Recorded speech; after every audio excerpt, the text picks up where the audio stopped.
2025 Prelim Nanyang Primary School Paper 1 Booklet A, question 15. A table with 4 columns is filled with numbers in a certain pattern. The first 6 rows of the table are shown below. Okay, 1 to 2, 2 to 3, okay, 3 to 4.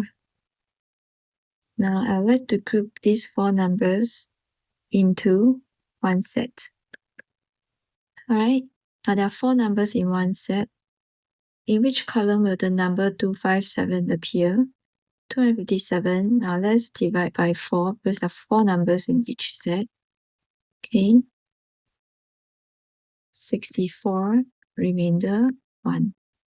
Now what this means is that the number 257 will appear as the first number in the 65th set.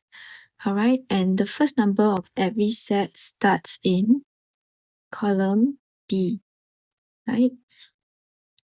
Okay, which means that 257 will also appear in column B, right? So our answer is option 2.